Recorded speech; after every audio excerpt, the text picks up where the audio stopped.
Bienvenidos a Radio Semilla. Este es el podcast de la Red de Guardianes de Semillas, donde hablamos de regeneración ecológica y social. Yo soy Felipe Álvarez. Hoy feliz de presentarles a Alicia Franco y Gabriela Galarza. Ellas son biólogas, son permacultoras, grandes amigas, gente súper coherente, me caen súper bien. Ellas tienen su proyecto que se llama la Cuica Cósmica. Por acá en quichua, cuica significa lombriz. Y el episodio de hoy nos vamos a clavar en el suelo, conocer un poco los personajes que viven en el suelo, la importancia del suelo, la construcción y regeneración de suelos y otras maravillas. Queremos recordarles, compas, que por favor nos apoyen. Este podcast es sostenido por su audiencia, así que esta es una petición para ti, que entres en la página web y nos apoyes con una cantidad mensual que se ajuste a tus posibilidades y así nosotros poder sostener este trabajo. Creemos que esa es la manera más coherente de hacerlo. Sí sabemos que no es tan fácil animarse a entrar a la página web y hacer una donación, pero hemos recibido mucho cariño, muchas historias de ustedes, así que si es que lo valoras, si sientes que vale la pena que este espacio siga existiendo, considera suscribirte, hacer una pequeña donación mensual ahí en radiosemilla.com/apóyanos. Ahí les voy a dejar también en las notas del episodio. Les recuerdo que las opiniones que se emiten en este programa, sean de entrevistados o anfitriones, son de carácter personal, no necesariamente representan a la colectividad y eso. Chequen las notas del episodio. En las notas vamos a tener algunos recursos y en especial en el canal de Telegram, porque la Ali y la Gaby me están mandando un montón de material que yo voy a compartir por ahí. También estamos en todas las redes y radiosemilla.com, ahí pueden encontrar todos los enlaces y también las plataformas en donde pueden escuchar el podcast. Espero que lo disfruten. Un abrazo.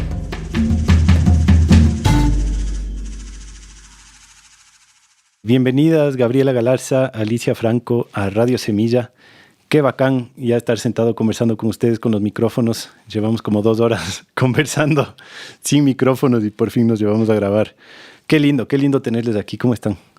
Bien, gracias. Más bien, gracias por la invitación. Súper honrada de estar aquí. Hablábamos con la Gaby, una sensación de haber escuchado a nuestros maestros, haber estado aquí. Entonces sí se siente un honor poder estar aquí. Súper agradecido. Feliz.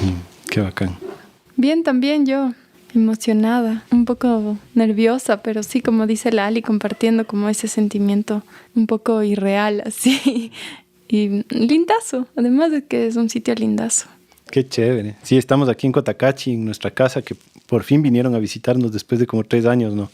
Gaby, tal vez tú nos comienzas contando un poco de ti, de tu historia, de dónde eres, dónde naciste y qué pasó desde que naciste hasta que estás aquí. Bueno, primero hubo una célula, no, mentira. Sí, bueno, yo soy quiteña, la típica quiteña de papás así que vienen de provincia, papás contadores, así que es como también un salto, ¿no? Siempre yo veía un poco esa vida de trabajo de oficina y decía, no, yo no quiero eso, no me gusta. ¿Los dos eran contadores? Los dos son contadores. Mis papás son lindos, son buenas personas. Pero siempre sentía un poco como que yo quería ver otras cosas o que había algo como que me llamaba. Y claro, ahí eran como los primeros acercamientos, así los scouts, por ejemplo, me acuerdo. Cuando fui por primera vez era así como, wow, una experiencia surreal, ir a un campamento al IASA. ¿Cachas? Al IASA, que es la universidad esta del ejército, la parte agronómica. Ajá, es básicamente potreros cerrados con alambre eléctrico, así. Pero yo era chiquita y para mí realmente solo el hecho de acampar, ¿no? Ahí hacías como los campamentos de verano, así. No, como campamentos de fin de semana, así, en los scouts.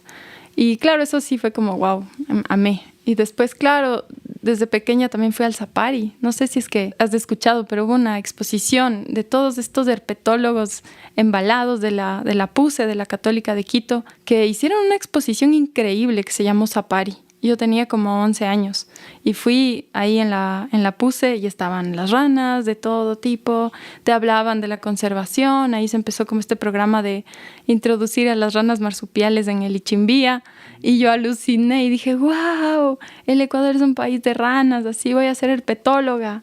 Yo ya sé qué quiero ser, así yo chiquita de 11 años. Yo quiero ser investigadora de ranas, decía. Acá, me acuerdo. Y nada, después eso me llevó a estudiar biología. Estudié biología en la PUCE, me metí en herpetología durante un tiempo. Digamos que gran parte de las prácticas o de los acercamientos que tuve fue por ahí. Entonces cuidaba ranitas, de estas ranas marsupiales, también los cutines que estábamos hablando antes, que están también en la sierra en todas partes. Y claro, luego ahí como que es la carrera de biología te lleva un poco a una visión de que ser bióloga significa ser científica, que yo creo que sí es, pero en sí la academia a veces es un poco... O sea, es chévere, ¿no? Es como full interesante. Así a mí me encanta como meterme en esos temas súper teóricos y como volarme así como wow.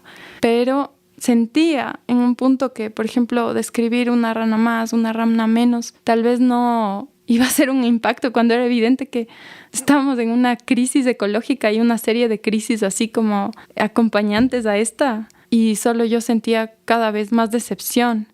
Entonces yo hice mi tesis sobre conectividad de poblaciones de 9 especies de ranas. Era bonito el estudio porque cómo el paisaje influye en que las poblaciones se vayan separando genéticamente y cómo también se pueden conectar o no las poblaciones en el paisaje. Wow, suena increíble. Sí, fue interesante.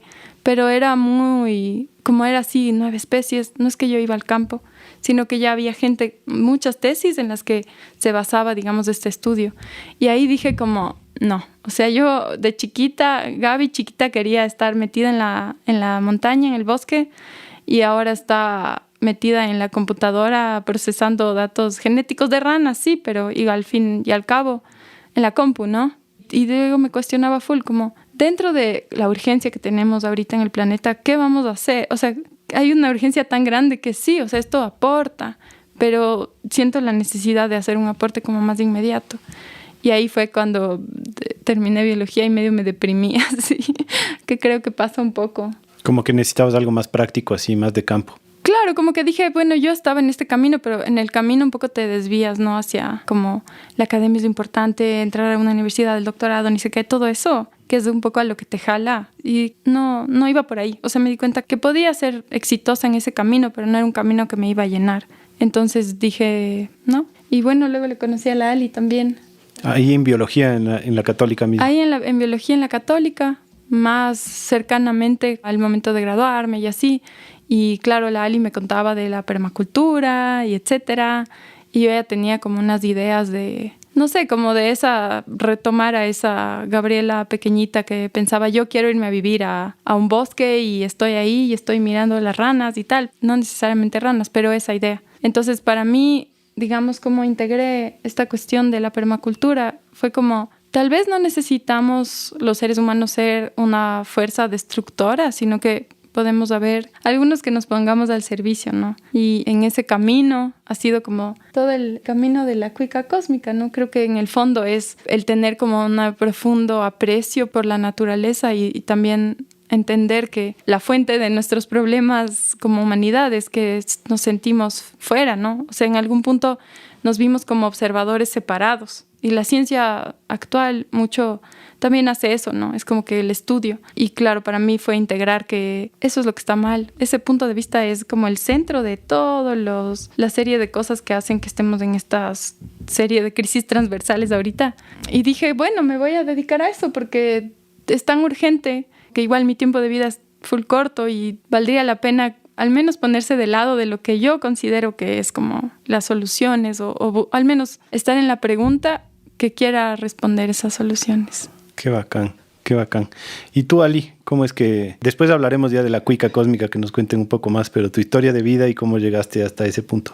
Bueno, yo nací en una familia bien sui generis, mitad biólogos, otros artistas. Mi mamá es actriz, mi tío dramaturgo, mi abuela es escritora, pero de ahí el resto de tíos creo que han sido biólogos, del lado de mamá. Del lado de papá es chistoso porque como no tenía como mucho acercamiento, digamos, a sus profesiones, excepto el tío Juan Carlos, que es antropólogo, pero creo que la familia de mi mamá sí tuvo como mucha influencia. Entonces, claro, mi tío Felipe me llevaba a ver animales, salíamos, ¿no? Él tenía una ex esposa que yo hasta ahora le tengo muchísimo cariño. Ella murió lastimosamente en un accidente. Se llamaba Pati Ortiz, ¿no? Entonces como que mis momentos súper felices de la infancia eran los viajes que hacía con los dos tíos, los dos biólogos, ¿no?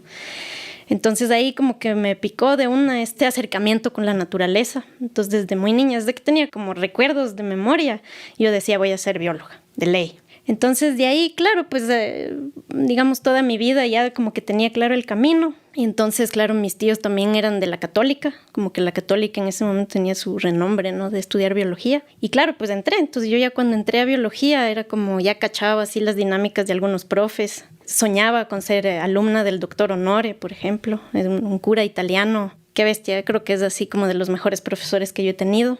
Y cuando entré en la carrera, la primera impresión que tuve es que yo tenía una visión de ser bióloga que no era lo que la universidad me daba. Yo soñaba con ser una naturalista de hace 2 siglos. O sea, yo quería quedarme en el bosque viendo, tomando notitas, observando. O sea, cada animal, cada insecto, cada planta tiene una historia de vida que contar. Y en los estudios no se omite mucho eso. O sea, no hay como una personalización y yo tendía mucho, no sé si a humanizar, pero a relacionarme no con el objeto de estudio, sino con ese otro sujeto que me estaba viendo. Las personas no humanas. Exacto. Entonces nunca tuve esta posición de verle como un objeto y eso me chocaba mucho. Entonces ponte fisiología vegetal, tú aprendes de las plantas desde la carencia. Entonces empiezas a hacer experimentos donde les quitas nutrientes para ver qué pasa y no desde la abundancia, ¿no? Entonces de ahí es que yo creo que se empiezan a desarrollar o malograr las ingenierías y todo lo demás. Entonces me chocaba mucho también el tema, nunca he sido una persona muy competitiva. Entonces como que la academia tiende mucho a llevarte hacia eso. Y chuta, eso me pesaba un montón. Entonces ponte, tenía clase de botánica y de pronto el invitado a la clase era Botrosa, Endesa Botrosa, que venía a darnos una clase de que ellos estaban haciendo proyectos de reforestación. ¿Qué es Endesa Botrosa? Endesa Botrosa es una empresa que ha deforestado todos los bosques del Ecuador, básicamente. Todo el noroccidente se lo llevaron ellos, ¿no? Y entonces, claro, dentro de su propuesta de reforestación era seguir extrayendo madera, árboles de 100 años y poniendo así bosquecito de sus maderas nuevas que además terminan siendo monocultivos. Entonces yo era súper indignada, siempre fui como un poco rabiosa y eso de alguna manera me llevó también de manito al activismo. Entonces por ahí tengo la Esperanza Martínez es pariente y entonces ella estaba con la línea de acción ecológica, ¿no? Entonces desde muy niña también como que me llamaba mucho el tema del activismo. Siempre estaba contra alguien, o sea, contra algo en el sistema. Como que no me cuadraba. Y entonces en este tipo de clases en biología, claro, siempre yo rechistaba, ¿no? Lo mismo me pasó cuando vimos transgénicos, por ejemplo, ¿no? En la universidad nos enseñaban a ser transgénicos y para mí era un tema de, ¿pero para qué estamos haciendo esta huevada? O sea, como, ¿por qué no estamos viendo la diversidad? ¿Por qué no vamos al campo? Y pasaron ciertos eventos, ponte, no pude ser alumna del doctor Honore, yo que esperaba tanto así ser alumna de él. Por suerte, el primer año que ingresé a la universidad cogí su clase de oyente. O sea, tenía tanta ansiedad y tantas ganas de estar en su clase que me metí de oyente cuando aún no me tocaba el curso. Y cuando ya por fin me tocó, le botaron. Así por temas burocráticos medio chimbos. Entonces, como que venía jalando también como todo ese peso y realmente no lograba adaptarme a la academia. No era lo mío, pero me encantaba la naturaleza y como que de alguna forma no encontraba. Entonces como que sufrí mucho los años de universidad. Fueron también muy lindos porque, claro, en la universidad uno conoce un montón de cosas, uno es súper rebelde, qué sé yo, descubres los alucinógenos también. Y eso es una cosa como muy importante que te abre la cabeza. Pero bueno, de alguna manera estaba en conflicto. Y entonces pasó que mi hermana creció y yo creo que a ella un poco de alguna manera le debemos la cuica cósmica.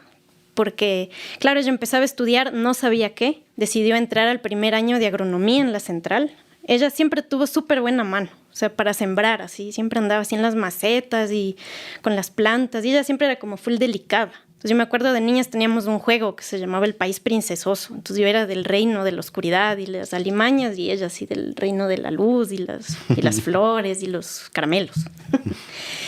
Entonces entró a la universidad y chuta, le fue peor que a mí. O sea, pucha, agronomía en la central sí suena tenaz. O sea, el propedéutico, que el mandil con el nombre, matemática y todas las materias escolarizadas así, súper y le dio una depresión súper fuerte, me acuerdo. Y en ese tiempo yo me hacía pana de la Pachita Castillo.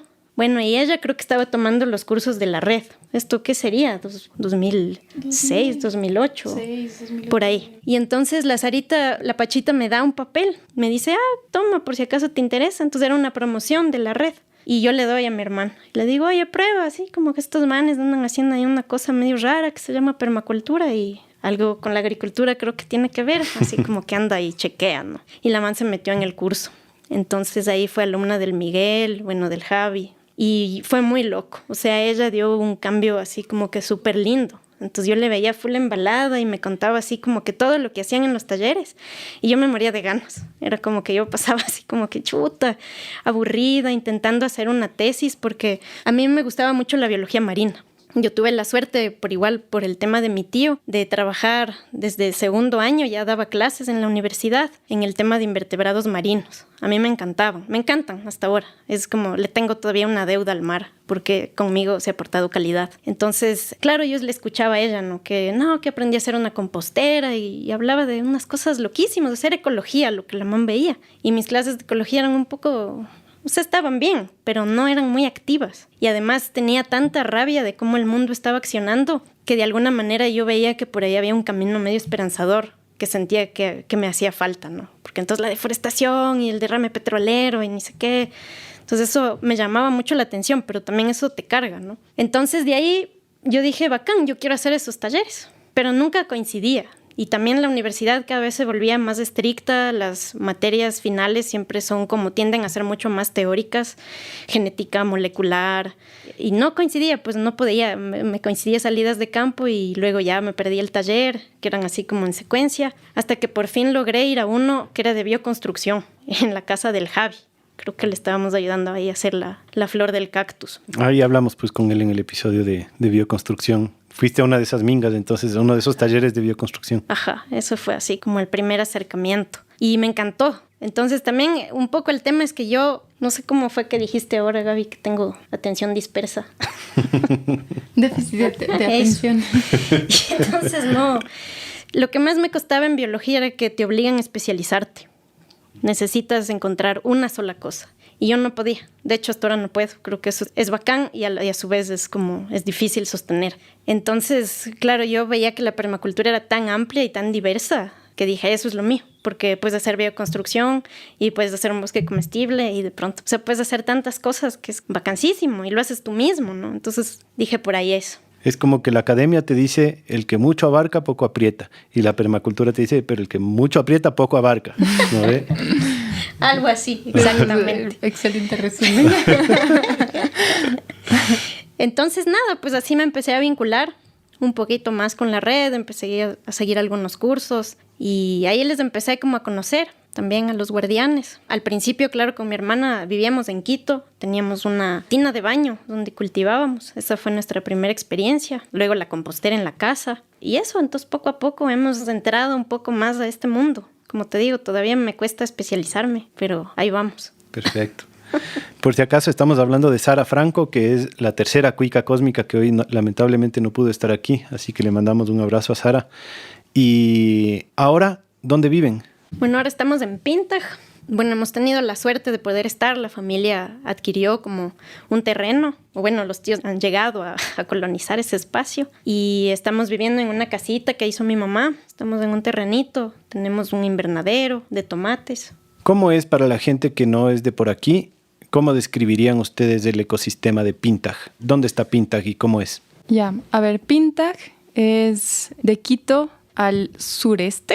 Yo sí le describo como las faldas de la Antisana, porque cuando vas subiendo a la Antisana, el último pueblito es Pintag, nosotros no estamos tan alto, estamos a la altura de Quito, 2700, 2800, pero sí es más frío, entonces es la cordillera oriental, entonces tienes como bastante lluvia por toda el agua que viaja en nubes desde la Amazonía. Es así friecito, es bosque montano, todavía no es páramo, pero bueno, por ahí más arriba hay harto páramo, es la zona de los chagras, ¿no?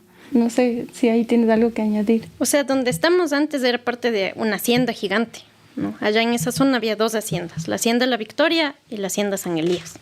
Esa hacienda luego, bueno, no conozco tan bien la historia, pero bueno, se dividió, se lotizó, se volvió cooperativa primero, se llamaba Cooperativa y Huertos Familiares Corazón de Jesús. Pero no sé por qué fracasó. Nunca hubieron los huertos familiares, tristemente. Y entonces se ha lotizado. Es inmenso el espacio.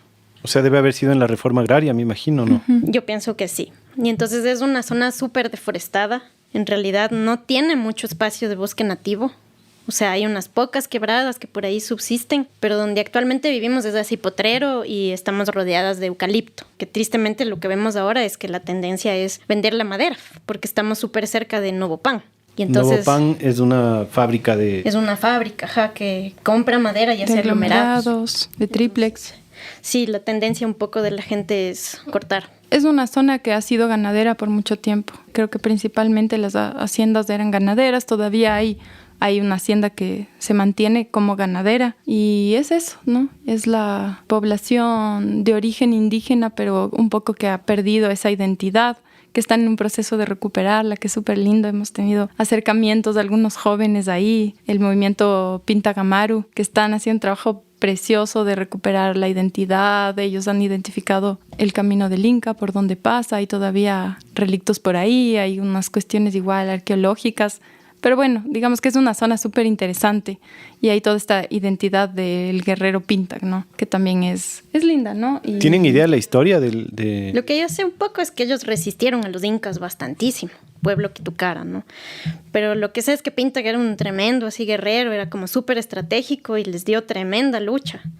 Hasta que por ahí no sé si fueron los españoles o los mismos incas que le volvieron tambor. Así es como la historia. ¿Cómo es eso? De Pinta. Con su piel, con su cuero. Ajá. Jesús. Sí. Qué loco. Sí. Pero eso, entonces, de alguna manera las dos hemos tenido como el sueño cuando nos encontramos. Yo sí le hablaba a la Gaby de la permacultura y la permacultura hasta por los codos. Claro, las dos queríamos vivir en un bosque. Hasta ahora no vivimos en el bosque, también por un poco aferrarnos a este tema de, bueno, y si tienes un potrero donde no hay absolutamente nada, pues hay que hacerle bosque, ¿no?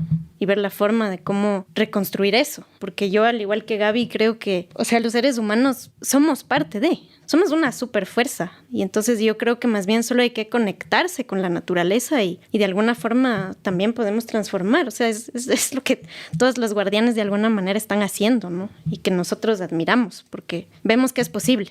Claro, y creo que ahí como lo que para mí también en este camino hay dos cosas. Uno que recién estaba leyendo de este libro de Daniel Wall, que él habla sobre las preguntas, porque somos una sociedad orientada a respuestas, ¿no? Y las preguntas solo son un medio transitorio. Pero yo estoy de acuerdo en que en realidad deberíamos repensar esto y pensar que hay que vivir las preguntas, no necesariamente las respuestas. Para mí creo que eso resume un poco, o sea, nuestro camino y la cuica cósmica, ¿no? Y tal vez la misma permacultura. Es como vivir esa pregunta de cómo nos ponemos al servicio de la naturaleza, cómo hacemos para volver a sentirnos parte, para volver a entender lo que somos, que es una parte, ¿no? Una parte y ponernos ahí en esa posición de contribuir y yo creo que es loquísimo como todo el potencial que tenemos los humanos para ser agentes regeneradores. Eso creo que, para mí, de lo que dices, es vivir la pregunta. Uh-huh. Entonces cuéntenos ahora sí, ¿qué es la cuica cósmica? Bueno, la cuica cósmica nace... Es bien chistoso porque justo yo hice un viaje contigo a la Amazonía, ahí cogiendo información para el SNAP, ¿no? El sistema de áreas protegidas. Y yo lo único que me acuerdo de eso fue que tu tío, biólogo, tenía que presentar un informe y necesitaba contratar a alguien que vaya a hacer encuestas en los parques nacionales y tú me dijiste, necesitamos un chofer, vamos. Y de ahí comenzaron unas historias interesantes. Y vos dijiste de una. Ajá. Y entonces, ese viaje fue bien especial porque, claro, yo estaba justo trabajando con Yasunidos también. Entonces estaba detrás de todo este tema de la lucha, pero a la vez estaba trabajando para el Ministerio de Ambiente, ¿no? Y yo creo que cuando fuimos a hacer esas entrevistas, o sea, no sé si te acuerdas, pero había como un desgaste de la gente donde no hay presencia estatal, donde, bueno, siempre ya cuántas veces nos vienen a hacer entrevistas y no pasa nada. Total. Entonces, ahí es como que yo digo, chuta, pero ¿y la gente? ¿Cómo? ¿No? Pero también siempre es como que quise darle vuelta a este tema de... y la naturaleza, o sea, cómo nos integramos, cómo hacemos que esto funcione. Y después de ese viaje, yo hice un viaje con mi hermana, nos fuimos así mochilereando Perú-Bolivia. Y ahí era muy sonado también, como yo te decía, tuve este encuentro con las plantas de poder con el San Pedro sobre todo. Y había un libro que estaba como que súper sonado, bueno, desde hace mucho tiempo, pero cuando entras en este mundo, que se llama La Serpiente Cósmica, de Jeremy Narby. Y entonces es un libro que habla de cómo las tribus amazónicas del Perú ya sabían de la existencia del ADN, ¿no? Ellos ya te hablan de esa molécula. Y bueno, la ciencia años después es como que habla de eso, ¿no? Entonces esa es la serpiente cósmica, como que muchas tribus ya lo han dicho desde hace mucho tiempo, ¿no? Y la misma ayahuasca que tiene esta forma entrecruzada, que hace la forma del ADN. Que además el mismo científico occidental que descubrió el ADN fue en un viaje de ácidos. Exactamente. Eso no sabía. Sí, el man visualizó el ADN en un viaje de ácidos. Entonces, LSD. Eso resonaba como mucho, pero yo decía, no, fui a la serpiente cósmica y este libro, y hay ni sé cuántas cosas que se llaman así igual. Y luego pasó que en uno de estos viajes en Bolivia, justo yo pregunté en la red, me acuerdo, en uno de los encuentros, como si me podían dar datos de lugares permaculturales que conocer. Y entonces ahí me dieron el dato en Bolivia, de un tipo que, bueno, se llamaba, él también ya falleció, otro maestro que se nos fue, se llamaba Bruno, se me va ahorita el apellido, era un belga, pero él vivía en el Madidi, de la parte de La Paz hacia la parte noreste, creo que es. A los yungas por ahí. Sí, creo, es como un bosque extraño, porque es como amazónico, pero más seco. A mí me hizo como más similitud a Mindo. Ya no es los yungas, creo que es un poco más hacia la Amazonía boliviana, digamos. Sí, ajá. Y entonces estuvimos como en esta escuela que era súper caótica. O sea, él sí era un permacultor súper caótico. Yo podría decir que los permacultores de la red de guardianes son como mucho más técnicos, ¿ya? De lo que yo vi ahí. Pero lo que me llamaba más la atención de este lugar era que era muy exuberante. Incluso él, o sea, con sus 60 y casi 70 años, estaba con su esposa de 30, recién teniendo otro bebé, ¿no? Entonces era un lugar con mucha exuberancia. Y entonces hicimos una ceremonia de San Pedro ahí y yo me perdí en el bosque. No, tampoco era como una ceremonia muy guiada, tengo que decir. Entonces yo me perdí en el bosque y entré en un delirio que me hizo como mucho recuerdo al tema, de nuevo, al tema del activismo, al estamos mal como sociedad, pero que es una cosa súper pesada, ¿no? Entonces estaba maltripiadísima, de hecho. Pero me dio full ganas de orinar. Y entonces ahí nomás oriné. Y cuando oriné era como ver el pipí de un color súper fosforescente, ¿no? Así como tu cuadro, donde empezaban a brotar full semillas, ¿no? Y entonces ahí fue como esta cuestión de qué loco, como mis desechos se conectan con el suelo y de alguna manera surge la vida.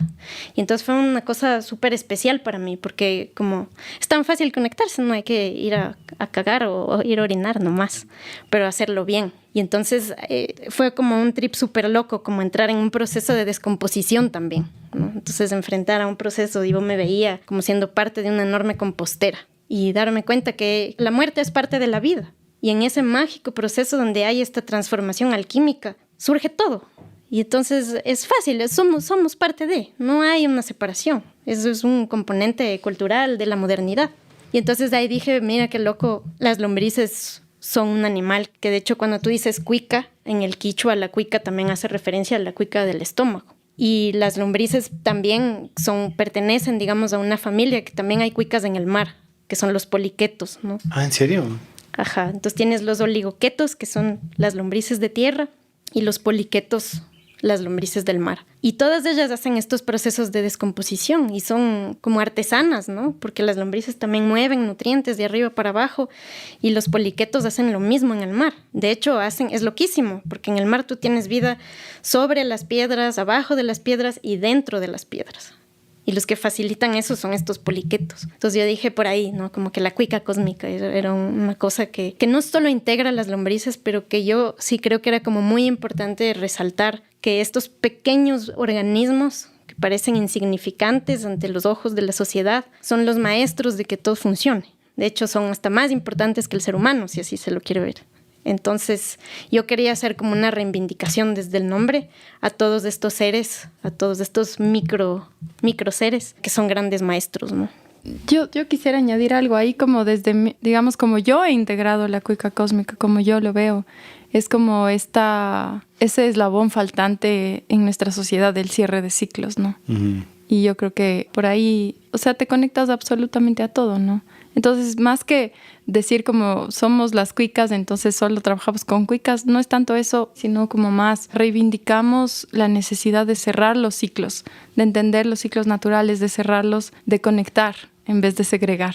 Qué bacán. Es como honrar la circularidad, ¿no? Uh-huh. Como que tenemos en nuestra sociedad un patrón súper lineal de desarrollo, de hacia adelante, adelante y atrás, adelante y atrás. Y la descomposición de alguna forma, o el trabajo que hacen las cuicas, es como eso, ¿no? Regresar, o sea, la circularidad, que también creo que tiene mucho que ver con, digamos, como que se aplica en todos los niveles.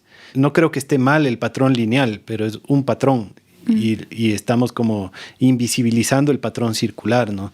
Este patrón lineal de desarrollo por encima de los otros patrones, ¿no? Como que termina destruyendo, ¿no? Y este patrón más femenino de la circularidad y de cerrar los ciclos, creo que es algo que tenemos que honrar más.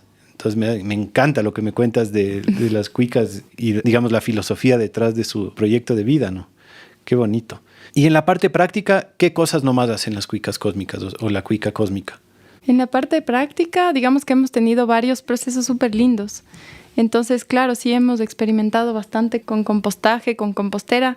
Otra cosa es que, bueno, fuimos a Holanda, estuvimos viajando un poco por Europa y nos encontramos con un guardián de semillas en Florencia. Tienen una organización que se llama Seed Vicious, lo máximo el nombre. ¿Ve? Y claro, ahí había... O sea, hubo como este intercambio, ¿no? Entonces, nosotros siempre nos preguntábamos por qué en Europa el tomate es rico, mientras que el tomate del Ecuador es, o sea, el tomate así común que tú consigues no sabe a nada. O sea, es una cosa ahí rosada, sin jugosidad, no es dulce. Y nos daba full iras, ¿no? La Eli se moría Sí, de las iras. Yo me moría completamente de las iras. Porque claro, considerando que el centro de origen es, bueno, yo entiendo que es el bosque seco, ¿no? La zona de Manabí, que fue domesticado después, o sea, tuvo como varios caminos del tomate, pero fue domesticado primero en Centroamérica y luego otra vez en Italia. Pero bueno, llegar a esto es como, wow, vamos a traer de vuelta el sabor del tomate. Y ahí nos emocionamos. Entonces ese fue como un primer proceso en el que el Tommaso Turci, que fue esta persona que nos encontramos, así con esa soltura, con esa abundancia de quien se sabe guardián de algo que no es de él, sino de la humanidad, ¿no? Nos dio semillas y nosotros vinimos acá y empezamos este proyecto, hicimos un invernadero y empezamos primero un chiquitito, así de PVC, hecho por nosotros, luego ya hicimos uno más grande y cultivamos y dijimos, oh por Dios, qué cosa más deliciosa el tomate. Sí, hay algunas variedades, hay una que es súper interesante porque en Europa, como en estos círculos se conoce ya un poco y le dicen andino cornudo. Entonces nos vino un sobrecito que dice andino cornuto, así desde Italia. Pero es un tomate que un guardián, creo que es francés, fue hace unas cuantas décadas al Perú, a una zona andina del Perú, y de ahí salió esta semilla. Entonces se llevó a Europa y en Europa se ha mantenido. Yo no sé si en otras partes de Latinoamérica, pero es un tomate delicioso. Ajá, es así como que parece un pimiento. O sea, la gente dice, eso es tomate. Tiene full carne, es dulce, es jugoso. Entonces, ahí como que empezamos ese camino del tomate. Nos dimos cuenta, por ejemplo, que hubo con todo este proceso de selección para la industrialización. O sea, porque antes, claro, la selección era para cumplir otros objetivos. Entonces, en Italia hay los tomates que son así, una filita, o sea, un palito, y son tuk, esos tomates pequeñitos. Los cherries, así. Como los cherries, ajá, pero que te viene como, o sea, digamos que te crece ya listo para percharle, ¿no? Que les guardaban en las zonas así como oscuras, como en las cavas. En las cavas, eso. Y duraban hasta el inicio del invierno, ¿no? Entonces tienes como una selección que iba por otros lados, pero luego empezó la selección hacia la industrialización. Y ahí hay algo súper interesante que hace no muchos años se descubrió que estos tomates muy comúnmente maduran más abajo y no arriba. Entonces arriba se te queda como verdecito. Es como que tiene como hombros verdes. Y entonces esos hombros verdes son resultado de un gen. Entonces en esta selección como que se eliminó ese gen, pero ese gen está relacionado con más eficiencia en el uso de la luz, o sea, más eficiencia de la fotosíntesis. Entonces por eso son más dulces los tomates antiguos. Y luego le quitaron esto para que madure homogéneamente, para que se vea bonito en las perchas y el mercado, y le fregaron. O sea, le quitaron así como esa cosa que tienen los tomates ancestrales. Qué loco. Y ahí en qué historia nos metimos también, porque, o sea, el cultivo del tomate no es fácil. Y entonces yo creo que también hay algo que yo siempre he querido decir, pero la permacultura no es una cosa de hippies. La permacultura es un proceso súper técnico. O sea, ahí tienes que aprender un montón. Yo sí creo que comparable a lo que yo estudié en biología, o sea, por ahí vamos, ¿no? O sea, es una cosa súper técnica. Y entonces nosotros con el tomate estamos todavía aprendiendo. Nos han pasado que viene el oidio, que es un hongo, que nos saca el aire. Y fue loco porque, contrariamente, nosotros decíamos, bueno, es que es el tema de la humedad. El ingeniero que nos hizo el invernadero le hizo a su forma, yo quería que sea más bajo.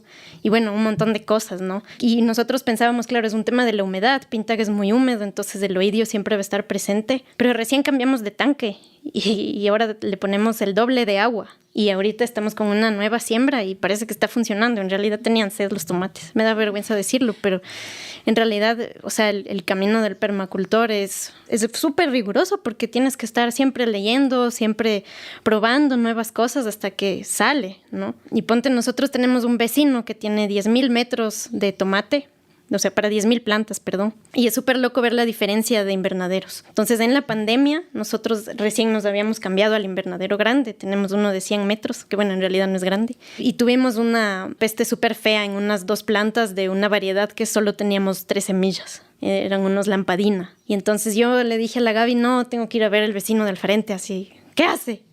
Y entonces fui a hablar con él y claro, y era un tema de full agrotóxicos, ¿no? Y es súper loco ver un cultivo convencional de tomate. O sea, el suelo es completamente estéril, es de color amarillo y huele a químico. Y entonces cuando yo le preguntaba a este señor por esta peste, no por este hongo en realidad que había infectado, no me acuerdo cómo se llamaba el hongo. Él me decía, no, es que tiene que echarle esto y este otro, ¿no? Ellos me contaban que fumigaban 3 veces a la semana ese tomate. Entonces es tenaz, porque además de comer un tomate insípido, es una bolsita de químicos. Claro. Nosotros no echamos nada, hemos aprendido a hacer violes. Además le escuchaba al Javi en algún otro episodio que él decía que el tomate no guarda los químicos de esto solo en la piel como muchas otras frutas, sino que está en toda la carne del tomate. Uh-huh. Exactamente. Entonces es súper tenaz, porque luego te estás cuestionando. Yo recién tuvimos un proceso familiar, mi mamá tuvo un cáncer de seno y tocaba acompañarle, ¿no?, a todos esos procesos de ir a Solca. Y a mí lo que más me sorprendía era la gran cantidad de gente. O sea, ese lugar es así. O sea, hay muchísimo cáncer en el Ecuador. Y cuando tú te pones ya a investigar más a fondo, o sea, esos cánceres casi que los primeros, es cáncer de colon, cáncer de estómago. Entonces, ¿cómo no es que estamos relacionando lo que estamos comiendo, no? Y eso está completamente, nuevamente direccionado también al suelo. O sea, a mí me gusta mucho. Yo soy súper fan del Jairo Restrepo y de Anita Primavesi. Son como que así que me gusta leerles full y el Jairo me parece un personaje. Entonces es súper loco como ellos también tienen esta lógica de un suelo sano va a dar alimentos sanos y esos alimentos sanos van a dar humanos sanos.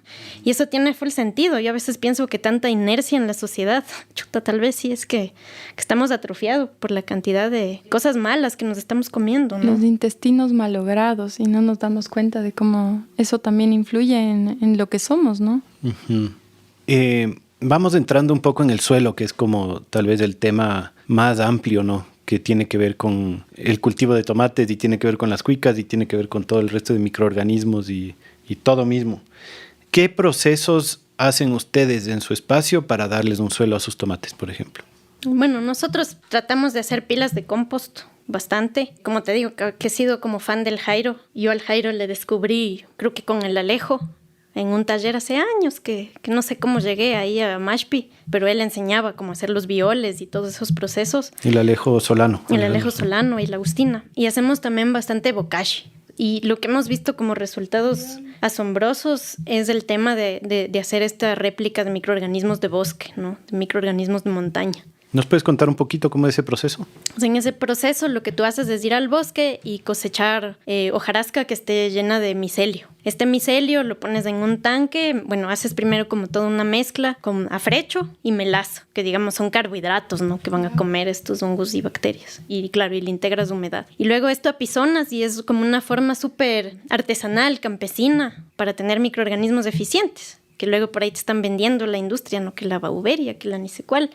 Pero aquí tú estás cogiendo un montón de cepas de microorganismos del bosque. Entonces, claro, es como un poquito extraer del bosque, que luego replicas y luego eso tú ya puedes integrar en tus bioles y, bueno, aplicas en tus plantas, ¿no? Entonces, yo he visto resultados súper buenos en eso. O sea, ya se ve cómo el suelo va cambiando. Uh-huh.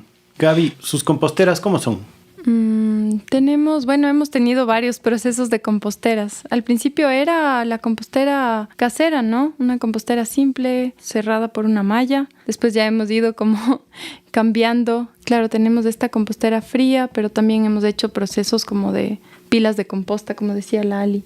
Tenemos la de la casa. También tenemos una ex tina que está ahorita haciendo la casa de unas cuicas, ¿no? O sea, por un lado bokashi, por otro lado compostera fría, ajá, por otro lado vermicompostera. Y biol, y recién estuve en el curso con el Migue y la Pauli de Yaconina, qué cosa más emocionante.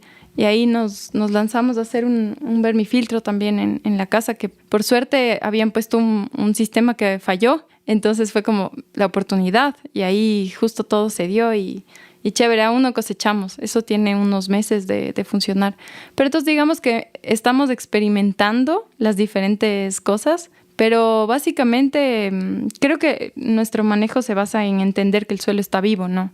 Han habido algunas experiencias, como decía la Ali, nosotros somos amigos de los bichos y las alimañas. Así estamos siempre emocionadas de mirar qué asoma, qué está siempre en el invernadero afuera, mirando quién es este bichito que está por aquí, qué hace, etcétera.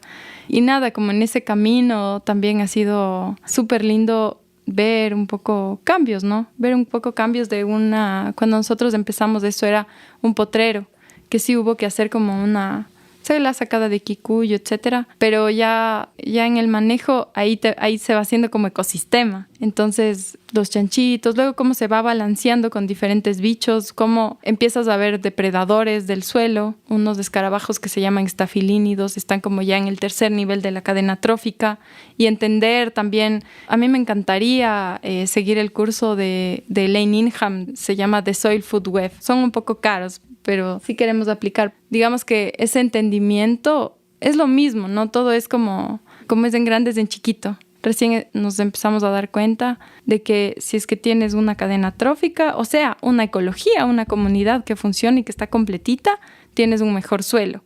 Entonces ahí, por ejemplo, entender eso y luego ir viendo, mira, este de aquí es un estafilínido, este es un chanchito de la humedad, este es un ácaro, estos oribátidos hacen esto. Así hemos ido como aprendiendo, y creo que es lo rico, digamos, en que se diferencia de biología, es que tú eres parte de un proceso, ¿cachas? Entonces, si es que estoy estudiando, sí, voy a entender, me voy a emocionar, va a ser increíble.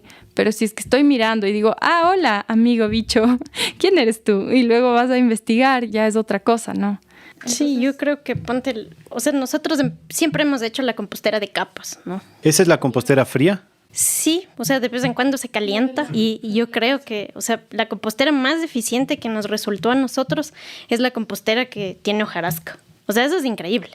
Una compostera con hojarasca, inmediatamente tienes una red trófica funcionando.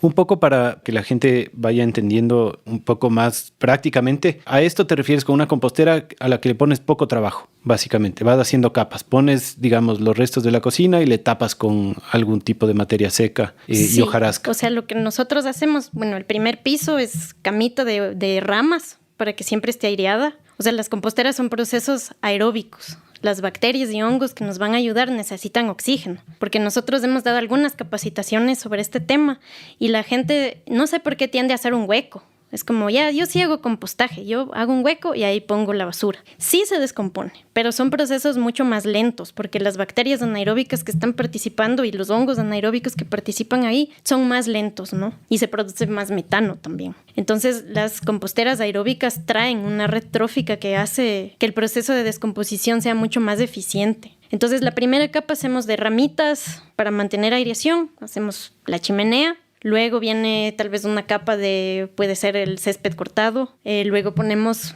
una buena capa de material seco, y material seco es carbono, ¿no es cierto? El material húmedo, los restos de la cocina vienen a ser nitrógeno, y luego de eso vamos a poner siempre, digamos, por una capa de nitrógeno, 3 capas de material seco. Y siempre también le iniciamos, eso también, siempre iniciamos con majada de vaca, que tenemos alrededor, todavía hay potreros, los vecinos pastan sus vacas, entonces incorporamos eso como para meter una comunidad de microorganismos ahí, ¿no? Básicamente hay varias formas de compostar. Puedes tener mucha materia orgánica al mismo tiempo y hacer una pila con estas capas. Eso se va a compostar, se va, digamos, a calentar. Hay que moverlo, depende un poco el tiempo, pero hay que moverlo de vez en cuando para mantener esta cualidad, digamos, de aeróbico, porque en el centro es donde más se calienta, entonces quieres como que distribuir ese proceso.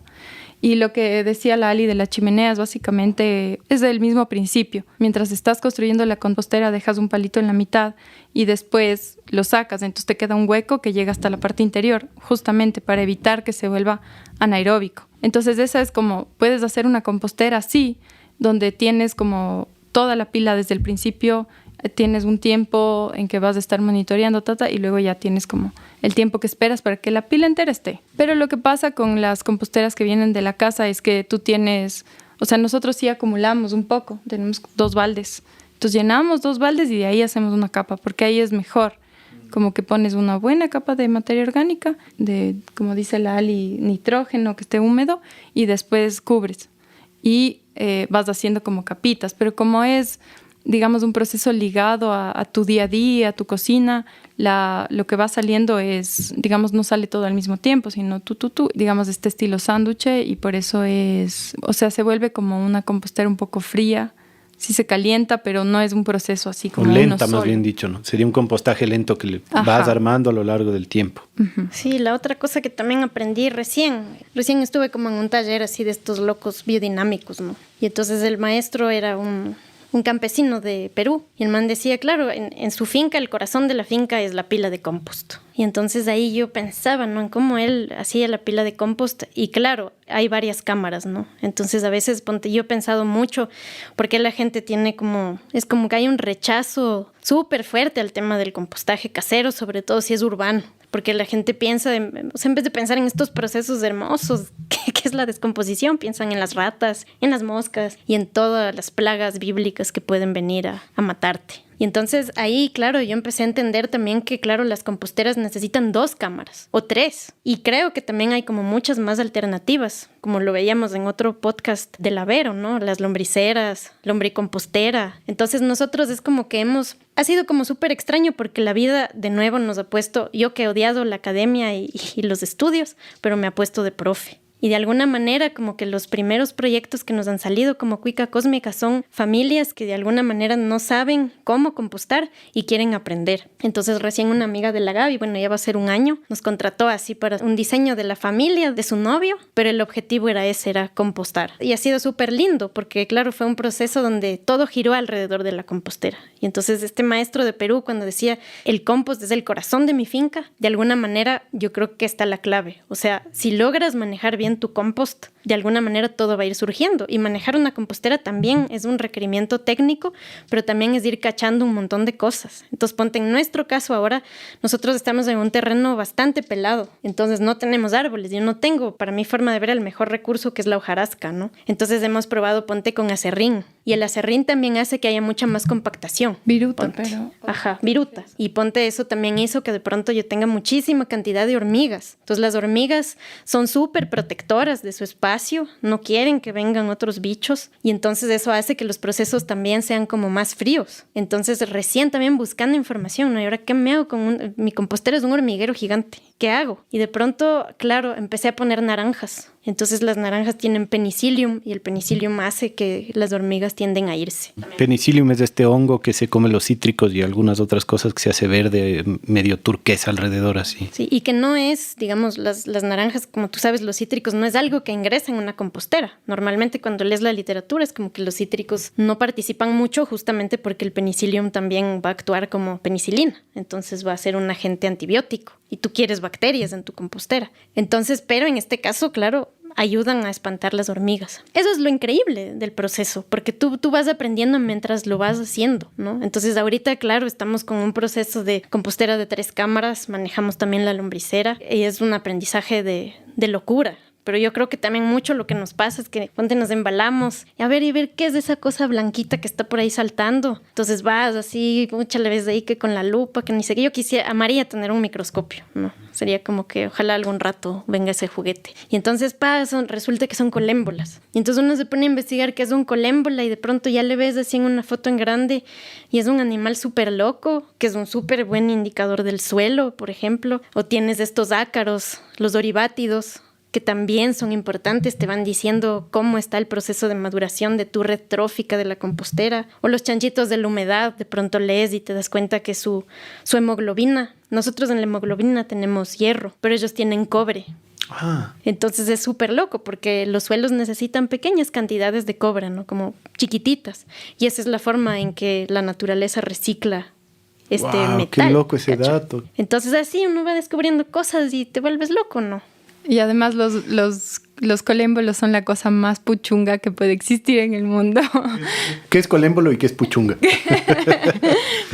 Colémbolo está más fácil de definir. Son unos bichitos que tú les ves así chiquititos de varios colores, pero parecen como, no sé, o sea, parecen un anime.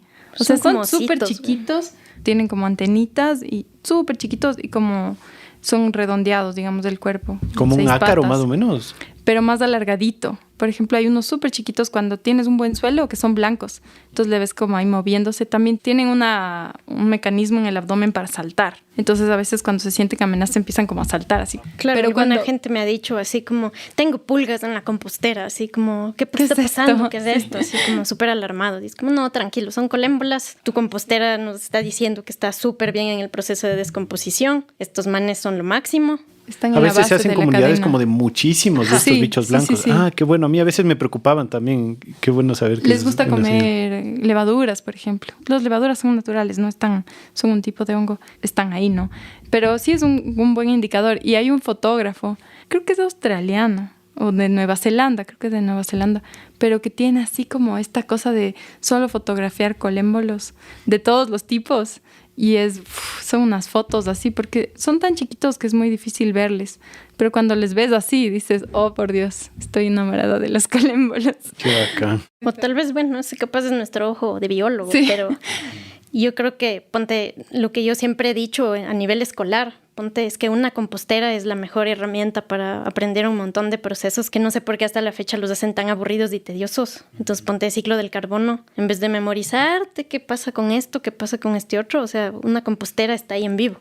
Ciclo del nitrógeno. Y luego veo todo lo que es biodiversidad, ¿no? Entonces, yo creo que una escuela debería tener así por ley una compostera. Es que si no aprendes desde niño a hacerlo, ¿cuándo?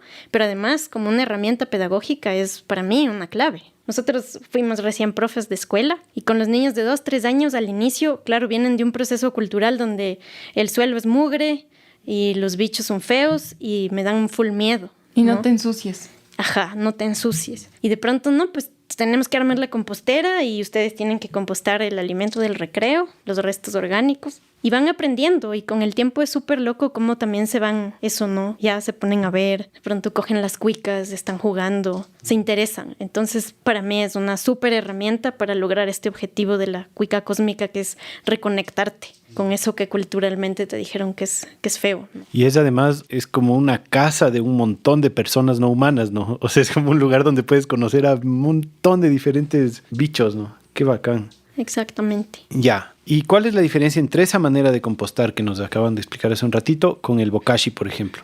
Bueno, el bokashi es un abono como prefermentado.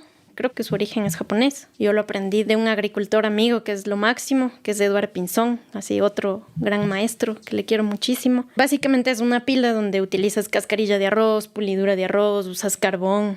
Entonces es súper chévere porque cada uno de estos elementos también está haciendo como un aporte vitamínico, ¿no?, al suelo. Y entonces puedes compostar estiércoles y es una pila que cuando la armas igual tiene como que full capas, es súper divertido hacerlo. Y luego eso tienes que voltear y sube muchísimo la temperatura. Entonces es como que calientas, digamos, este abono. Y ese sí requiere mucho mantenimiento, ¿no es cierto? O sea, le tienes que virar 1 o 2 veces al día y es súper rápido más bien.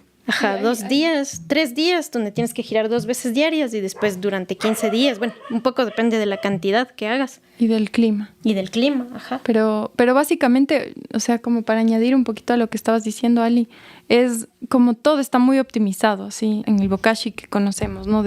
Entonces, lo que pones ya está cortado chiquitito, el carbono es, no sé, cascarilla de arroz, que es todo muy pequeño, todo está como ahí disponible y le mezclas súper, súper, súper bien y luego estás todo el tiempo aireando. Entonces, lo que haces es tener como un proceso de fermentación o de compostaje aeróbico muy rápido y muy eficiente. Sí, también ha sido como loco. Ponte, una vez hicimos un bokashi y yo cometí el error de comprar. Nos faltaba abono y entonces compré gallinaza. Y esta gallinaza, claro, gallinaza marca india, ¿no? Así como que ya está precompostada y que viene de galpones de quién sabe qué comerán esas gallinas. Y bueno, cometí ese error. Entonces le adicionamos esta gallinaza a este bokashi y fue locazo porque empezaron a llegar unos bichos súper raros. Así fue unas moscas. Moscas hipovócidas. Son unas moscas así loquísimas. Fue muy raro porque al día siguiente del primer día, unas cosas estaban recién como eclosionando. Estas moscas que yo les había visto porque un tiempo trabajé en parásitos de aves. Entonces son unas moscas así rarazas, como que vienen del inframundo, negras así, con una probóscide así redonda. Entonces yo le vi recién eclosionando y son unas moscas que tienen las alas súper chiquititas y saltan. Entonces lo que hacen es que parasitan aves, murciélagos y se saltan. No vuelan. Son así con las patas grandes. Uy, no sé, una cosa así media miedosa. Y o sea, vinieron los huevitos de estas moscas en esta gallinaza. Sí, claro. Y después les vimos el primer día eclosionando, después ya se fueron las moscas, pero fue como... Nunca volvimos a ver algo así. Sí, y lo que te demuestra también es que el origen de tus productos también es importante. Sobre eso quería hablar justo porque estoy con esta preocupación. De hecho, estaba escuchando antes un podcast de unos españoles que me dejó bastante preocupado porque hablan de la contaminación de las composteras por herbicidas. En particular, de los herbicidas para las plantas de hoja ancha, que son como los que se usan mucho en cereales, en cebada, en trigo, en maíz, en arroz. Estos manes decían que estos herbicidas son tan potentes que en verdad la cantidad que se pone se mide en partes por billón, no por millón. Y que le puede pasar a cualquiera porque básicamente es si es que coges paja de algún lugar que hayan puesto ese herbicida o si es que coges caca de un animal que haya comido eso, lo cual ya se hace mucho más factible, ¿cachai? Porque la gente que tiene caballos, vacas, un montón de veces compra pacas de heno, pacas de cereales y te pueden venir con el herbicida y contaminarte tu compostera, que es el corazón de tu finca, y después mandar esos herbicidas a todos los huertos, ¿cachai? Y bueno, eso me preocupó porque yo recién usé paja de algún lugar porque traje para la construcción, me sobró y comencé a poner en la compostera. Luego escuché eso y me espanté porque yo no sé si estoy poniendo herbicida, no sé, como este podcast que escuché es de otro país, no sé si es que aquí se usan esos herbicidas en particular, pero parte de lo que decían es que el principal mercado de esos herbicidas es Latinoamérica. O sea, yo tengo la misma preocupación que vos. Nosotros usamos mucha cascarilla de arroz también porque sí hemos sido como full entusiastas así de esa escuela de hacer los bokashis, ¿no? Pero yo tengo la misma preocupación. Yo no sé si realmente no hay contaminación cruzada. De hecho, yo creería que sí. Creo que son formaldehídos incluso lo que le echan al arroz. Es un cultivo muy agrotóxico y de hecho no me sorprende. O sea, los mismos estudios que han sacado los compañeros de la red, ¿no? Esos datos del ARSA, de la cantidad de agroquímicos que se están utilizando, que es hasta 6, hasta 10 veces más de lo permitido. Esa es una realidad. Entonces sí, yo también tengo la misma preocupación. Yo creo que sí podría haber esta contaminación cruzada. No he leído lo suficiente, no sé si es que el proceso del compostaje degrada esto. Lo más probable es que no, o al menos eso es lo que me dice mi intuición. Y lo que yo diría ahí, que otra vez se me viene así como el tema del activismo, es que en un país donde están declarados los derechos de la naturaleza, ya deberíamos también como empezar a reclamar la soberanía del suelo. Porque si somos campesinos o bueno, somos neorurales, esa creo que es como la palabra, que estamos intentando hacer algo nuevo, algo sin dañar el suelo, sin comer tanto agroquímico, ¿qué hacemos cuando nuestros abonos vienen de estas fuentes contaminadas, ¿no? Deberíamos reclamar por esa soberanía también a disponer de suelos que estén libres de contaminación, ¿no? Es que si no, ¿cómo? O utilizar materiales más locales también. Como nos contaban la Doris y el Charlie, no sé si escucharon ese episodio, pero ellos hasta se hacen su propio polvo de roca y se hacen su propio polvo de huesos. Por ahí va, creo, la respuesta. O por lo menos de asegurarte que la fuente de la que viene las cosas que tú metes a tu finca sea eso, ¿no? Una buena de fuente. Buenos procesos, Sí. exactamente. Hay unas pruebas que se puede hacer, que es como cuando tú traes un sustrato a tu finca, coger un poquito y hacer una prueba y germinar leguminosas en ese sustrato, porque al menos para estos herbicidas de hoja ancha matan a las leguminosas de una. O sea, la leguminosa no podría vivir ahí. O si es que germina, se hace pedazos así de una la planta. Entonces, ir haciendo estas pruebitas de que cuando tú metes un sustrato a tu finca, antes de incorporarle a tu compostera o antes de incorporarle a tu suelo, hacer una prueba para ver si es que no está contaminado. Que son pruebas, digamos, gratis, ¿no? Que puedes hacer con germinaciones. De ahí, en laboratorio, imagino que habrá otras. Pero ese es para este herbicida en particular, pero de ahí hay miles de otras cosas, ¿no? Como lo que dices del arroz o como el mismo glifosato y qué sé yo, ¿no? Pero sí es preocupante, que no es cuestión de irse a un vivero o a cualquier cosa y comprar los sustratos, porque sí te pueden venir pendejadas ahí. Claro, o sea, yo te digo, en el tema de la cascarilla de arroz casi que estoy segura que siempre va a estar contaminado. Y ahí eso, hay que buscar como esa autonomía, ¿no? Y también eso también es bacán porque te hace pensar. Entonces, ¿qué recursos? Vale, la cascarilla de arroz no, entonces ¿ahora qué? Y eso también es como lo chévere de la permacultura, ¿no? Te obliga como a caminar siempre, a buscar como ser un poco más coherente. Para mí ha sido como un camino súper rico. Ponte, igual pensando de nuevo en el tema del compostaje, me pasó que en un colegio me dijeron, tienes que hacer la campaña de reciclaje. Y chuta, yo pensaba desde niña, me vienen hablando de las 3 R's. ¿Cómo es posible que 30 años después me sigan hablando de las 3 R's y sigamos sin separar la basura? Entonces yo les dije, bacán, yo lidero el proceso, pero tiene que haber compostaje. O sea, si no vamos a compostar lo que los estudiantes comen, a mí ni me llamen para el tema del plástico. Y fue súper dura la lucha. Como que al inicio no querían, ¿no? Es que las ratas, eso que te decía, ¿no? Y luego ya aceptan. Me dijeron, bueno, ya, aunque sea te vamos a dar el compost de un día a la semana para que vayamos probando poco a poco. Y dije, bueno. Y luego, sorpresa, me doy el piedrazo y digo, claro, el colegio es muchísimo cemento, no tengo árboles, ¿de dónde saco el material seco? Y habíamos hecho algunas pruebas de hacerlo con cartón, de hacerlo también con tema de hojas de papel, pero no resultaba tan bien. Y de pronto una profesora de física me dice, oye, ¿y el cementerio de al lado? Bacán. Entonces hice un convenio con el cementerio y empecé a tener la hojarasca. Y ahí funcionó. Pero en alguna ocasión me dieron también con los restos de las flores. Las flores que llevan a los muertitos. Ajá. Y fue focazo ver el cambio. O sea, la compostera colapsó. Y ahí sí se vio claramente el proceso del tema de los agroquímicos en las flores, ¿no? O sea, la compostera dejó de funcionar. O sea, me tocó sacar literalmente, hacer como todo un proceso de extracción de esas flores. No funcionó. Y claro, eso fue una mala pata también de incorporar nada más, ¿no? Claro. Si lo que ponen en las rosas y eso, yo he escuchado que hasta te puede intoxicar solo ponerle en la mesa una rosa de esas cultivadas con full agroquímicos. Creo que concentran muchísimo, ¿no?, de esos tóxicos. Sí. Un poco como para volar con la imaginación.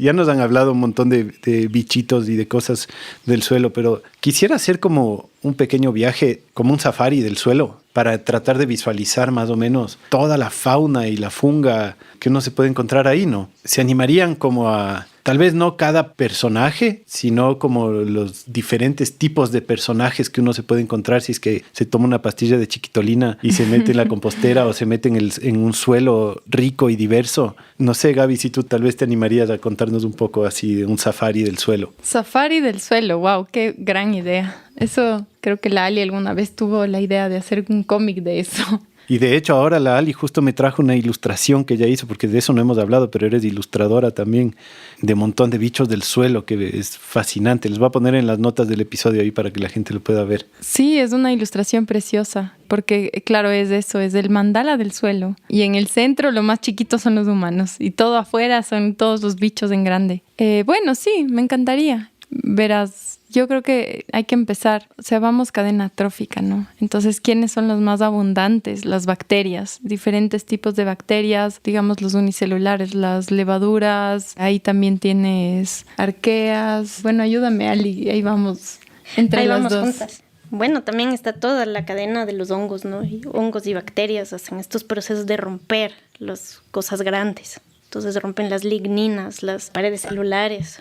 O sea, van a romper lo grande en pedazos más pequeños. Y luego, bueno, intervienen estos anélidos. Tienes lombrices por ahí que también empiezan a bajar, subir nutrientes. Y airear también, ¿no? Las lombrices hacen mucho de oxigenar al crear los conductos estos por los que pasan. O sea, yo creo que siempre hay bacterias, pero más bien las O sea, tienes todos estos bichos que rompen, ¿no? Que rompen de lo grande a lo chiquito, que también hacen más espacio para más bacterias, ¿no? Entonces tienes de primero los ácaros, estos oribátidos que son súper fáciles de ver cuando tienes una lombricera porque son unas bolitas, así unas perfectas bolitas, así de color cafecito, luego cremita. Tienes toda una red de escarabajos también composteros, ¿no? Yo me imagino cuando te vas así a climas más tropicales empiezan a asomar los peloteros, que son hasta súper bonitos, ¿no? Verdes, fosforescentes. Acá en la sierra tienes unos más pequeños, negritos. Los colémbolos que se comen, o sea, tienes esta primera de muchos microorganismos unicelulares y luego todos los que se van a comer a esos. Entonces ahí están los colémbolos, los diferentes ácaros. Hay muchos tipos de ácaros. Los escarabajos que son como consumidores primarios también, unos escarabajos chiquititos que les vas a ver por ahí caminando.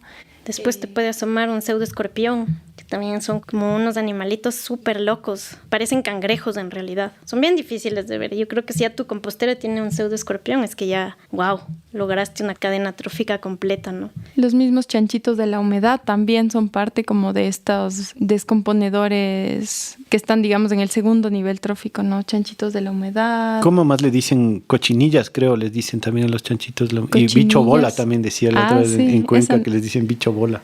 Que se hacen bolita.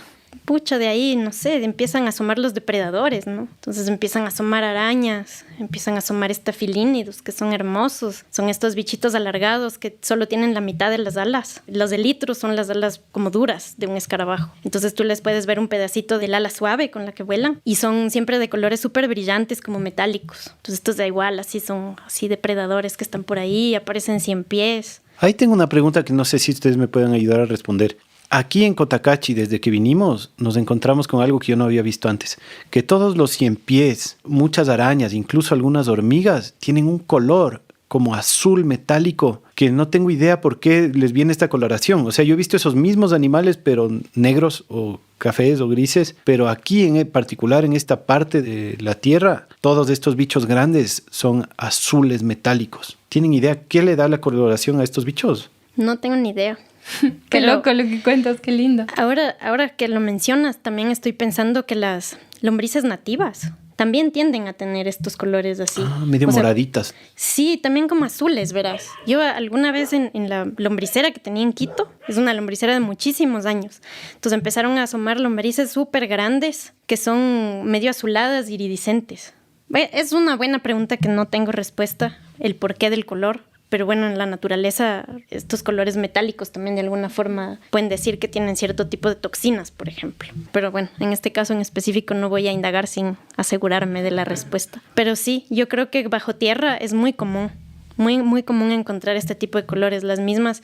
Yo tengo una especie de aracnofobia. No tengo que decir que es como el único bicho que todavía le tengo cositas. Me espantan. Pero cuando, por ejemplo, en mi casa haces un buen hueco, empiezan a asomar también estas pequeñas tarántulas negras, que no son tan grandes. Yo le digo la pinchuda, pero las crías de esta araña son azules. Entonces, tal vez tiene algo que ver con el hecho de que son parte de estos mundos un poco de oscuridad, ¿no? En el sentido de que no les gusta tanto la luz. Pero no sé, es una pregunta que me queda ahí. Uh-huh. Y o sea, eso es algo que me parece bien interesante, ¿no? Como, digamos, comenzamos con las bacterias y con los hongos que son así, los micelios que son tan chiquitos y que casi que son parte de la tierra. Y después comenzamos ya a llegar a ácaros y después ya bichos un poquito más grandes que ya se comienza a sentir que son más separados de la tierra. Es decir, que no son los que forman parte del sustrato, sino que comienzan a andar por encima o a través del sustrato, ¿no? Y eso a mí me lleva como a una reflexión de que dónde está el límite, ¿no? De lo que son bichos del suelo y lo que no son bichos del suelo. Porque al final creo que todos somos bichos del suelo, ¿no? O sea, todos los animales finalmente somos una extensión del suelo. Sin suelo no hay animales. Sí, y ahí, ¿sabes qué? Me lleva un poco lo que dices a pensar algo que hace poco compartieron un artículo ahí en la red y yo me quedé loquísima con mirar que el suelo en realidad no es el suelo, o sea, no es un sustrato, sino es una casa. Es una casa hecha por muchos miles, cientos de bichitos que están haciendo su casa, entonces están uniendo los diferentes granitos con pegamentos que ellos producen, y entonces toda la estructura del suelo, todo el funcionamiento del suelo es porque el suelo en realidad no es el piso, sino es la casa de alguien, la casa de un montón de bichos. Entonces así, si lo piensas, también es la nuestra, ¿no? Al final. Y somos suelo, porque otra cosa que creo que ya se ha hablado, no sé si se ha hablado en alguno de los podcasts anteriores, tal vez sí, es que como hay una interacción de la rizósfera, que es de las raíces de las plantas. Si tienes una planta que está bien, pone una gran cantidad de su energía en hacer unos azúcares muy complejos para alimentar a un tipo específico de bacteria, que es bacteria, hongo, cualquier microorganismo, que es la que va a liberar los nutrientes que la planta necesita del sustrato del suelo, ¿no? Uh-huh. Entonces es como que, wow, ahí hay una inteligencia increíble. O sea, la planta le dice a la bacteria, oye, necesito esto. Entonces, o al hongo. Entonces, ven tú, porque tú eres buena para sacarme eso del suelo. Ya. Y entonces esas comunidades de bacterias son las mismas comunidades que tenemos en nuestros intestinos. O sea, son las mismas bacterias. ¿Qué significa eso? Que nuestro intestino es al final otro ecosistema como el suelo y que depende del suelo del que te alimentas. Entonces, si tú te alimentas de un suelo que es complejo, que está sano, tu intestino va a ser complejo, va a estar sano y tú vas a poder nutrirte bien. Entonces, somos suelo, ¿no? Somos suelo. En el suelo también como un agente fijador de carbono. Hay este documental súper bonito que ves al suelo. Y ahí también hablan como de estos pegamentos que las plantas hacen dentro del suelo, que forman como unas bolsitas que son reservorios de carbono. Bueno, ese documental un poco lo que habla es como los suelos también podrían ser el agente o el mecanismo para poder de alguna manera fijar tanto carbono que está en nuestra atmósfera, ¿no?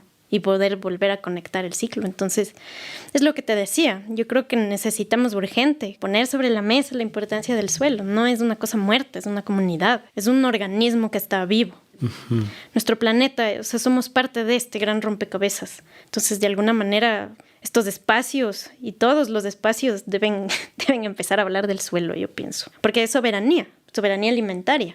La soberanía alimentaria parte de lo que estoy comiendo, de que un suelo esté bueno, que esté vivo. Es casi como la raíz identitaria más profunda que podemos tener. No es la raíz como de nuestra especie, sino que es la raíz de la vida mismo, ¿no? O sea, es como lo que nos identifica como seres vivos, es la mamá de todo. Y qué lindo esto que dices, ¿no? De que todos tenemos suelo en el intestino, por más separados que estemos del suelo, por más que estemos en un piso de cemento, o los pájaros que vuelan, ¿cacha? Igual vuelan en el cielo, pero tienen suelo en su tripa. Qué increíble. Es verdad, oye, creo que tenemos que seguir profundizando más en hablar del suelo, ¿no? No solo cómo cuidar el suelo, sino cómo identificarnos como suelo.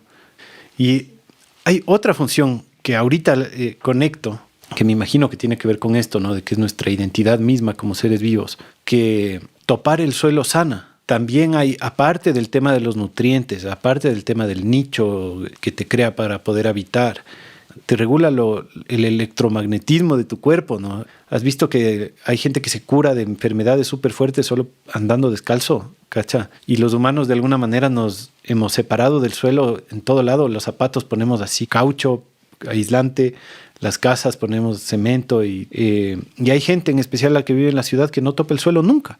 Se pasa de su casa al carro que también tiene su capa de caucho que no deja que pase el electromagnetismo. Y podemos pasar años de años sin hacer tierra, ¿cacha? Y esta propiedad que tiene la tierra y el suelo de regularte electromagnéticamente debe tener que ver con eso, ¿no?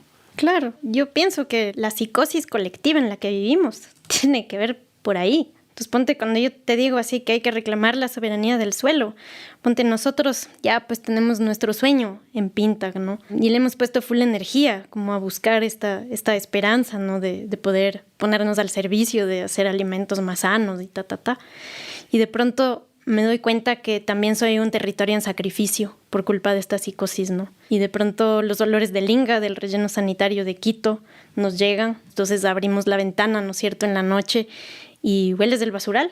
Que además me contabas que es un basural que está a 10 kilómetros de tu casa. Sí, eso es súper grave. Es algo que no pasaba antes, porque antes el relleno sanitario funcionaba como relleno sanitario, pero ahorita no hay normativa técnica está funcionando como un botadero a cielo abierto. Creo que hace 2 semanas Contraloría sacó un informe que, bueno, por bien hacen algo. Y que dice que no solo Quito, sino que varios municipios están incumpliendo las normas técnicas de los rellenos sanitarios, ¿no? Y entonces eso a mí me llevó, hace algunos años, cuando empecé esta campaña de reciclaje en la escuela, a meterme de lleno en el tema de la basura. Entonces fui a hablar con Fer Solís. El man así ha sacado toda la información, que eso es lo que más iras da, porque toda la información sobre el tema de la basura está sobre la mesa. Ella es una gran investigadora y una gran persona, y de pronto te das cuenta que esta psicosis colectiva, ¿no? De ya no topo el suelo, ya ni siquiera me sano con él, sino que además ya no hay un corte total. No sé de dónde viene la comida, entonces empiezo a comer comida cada vez más procesada y toda esa basura tiene que ir a ser desechada en un lugar que es un territorio en sacrificio. Y yo no era un territorio en sacrificio. Me daba como bastante compasión el Inga, ¿no? Porque el Inga además guarda como la memoria cultural quizás más ancestral de la sierra, de las culturas que ahí alguna vez existieron, y ahora es el basurero. Entonces eso también me demuestra a mí cómo no valoramos ni siquiera nuestra historia, ¿no? Entonces este parque industrial que es toda esta área entre Pintag y Pifo, que es hermoso. Es hermoso. Hoy de mañana yo pasaba por ahí a las 6 de la mañana y era un amanecer espectacular y de pronto veías así entre el olor del Inga y los hornos de Nuevo Pan, ¿no? Chuta, yo ahorita estoy como de nuevo, me jala el activismo y es como, no queremos más territorios en sacrificio. O sea, el suelo es la oportunidad de sanarte, de comer bien, de reconectarte, de estar más contento y de cerrar este ciclo que de alguna manera haga que menos gente sufra. O sea, en el Ecuador se entierra el 96% de la basura. Y de ese 96%, el 60% y quizás más es basura orgánica que se puede compostar y se puede volver abono. Esa es una de las cosas más indignantes del planeta, ¿no? Como 2022 y la mayoría de gente sigue botando desechos orgánicos al basurero. Es muy loco. Y además toda esa fertilidad que podría volver a los suelos solo es extraída y luego degradada y luego se pierde. O sea, todo el 60% de la basura que ahora ya no tienen idea de cómo manejar porque está colapsado, etcétera, podrías fácilmente devolver la fertilidad al campo, hacerlo circular, ¿no? ¿Qué está pasando? Estamos perdiendo las tierras porque llegamos a tal punto de degradación que ya el sistema hace un retroceso, se vuelve árido. O sea, tenemos un porcentaje altísimo de tierras agrícolas desertificadas y tenemos esto que en realidad es un recurso, una solución, botándose ahí, haciendo un gran pañal en la tierra donde solo se mezcla con todo y se pierde. Uh-huh. Sí, además que nos venden estas tecnologías, ¿no? O sea, cuando yo así, profesorcita, voy a hablar con la Fernanda Solís, ¿no? Y le digo, es que yo quiero llevar a mis estudiantes a que conozcan el relleno. Me dice, sí, llévales. Y ahí me dio esta explicación. Me dijo, un relleno sanitario antes se vendía como la gran tecnología, pero ¿qué es un relleno sanitario? Entonces me dijo, imagínate que tienes un bebé súper enfermo, con una diarrea terrible, fiebre de 40, y está así colapsadísimo ese niño. Y tú le llevas al médico y el man te dice, póngale un pañal desechable. Entonces básicamente un relleno sanitario es esta geomembrana que está ahí sosteniendo plásticos con basura orgánica y cacas de perro, no sé, es una cosa terrible que jamás se degrada, que produce un lixiviado, que yo diría, y me atrevo a decir que el 80 o 90% de los botaderos de basura en el país tienen de ley filtraciones, están contaminando directamente los suelos. Qué denso. Creo que es una buena oportunidad ahorita para terminar, para hacer un llamado a la gente que tal vez todavía sigue botando su basura orgánica en los botaderos, como para crear esta conciencia, ¿no? Creo que ya todo el episodio de alguna manera ha hecho este llamado, pero tal vez nos ayuda a conectar. No sé si es que nos pueden ayudar con un mensaje final de cómo participar de la construcción de suelo y no de seguir botando todo al pañal. Bueno, por mi lado, cuando empezamos así a dar charlas sobre compostaje, decíamos, ¿cómo hacemos, no? Y entonces el título de la charla es compostar es volverse más humano.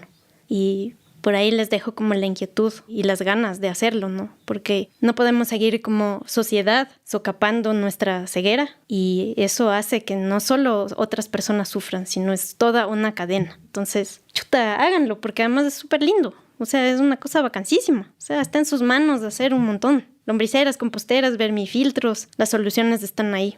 Sí, y después ahí se darán cuenta como de lo rico que es ver algo que tú considerabas un desecho convertirse en más vida, ¿no? Entonces, sí, para mí, yo me uno al llamado, ¿no? Hay muchas opciones, hay cosas que se pueden adaptar a cada contexto, si vives en la ciudad, si vives en el campo, si tienes un patio, si no tienes un patio, si tu mamá no quiere porque no le gustan las moscas de la fruta o tiene miedo de las ratas, hay que ser persistente, buscar soluciones. Sí hay opciones cada vez más, pero creo que hay que llegar a ese punto donde ya nos dé cosas botar en el mismo lado un plástico y una cáscara de fruta, que realmente se vuelve algo totalmente solo absurdo. Y por allá tenemos que irnos. Uh-huh.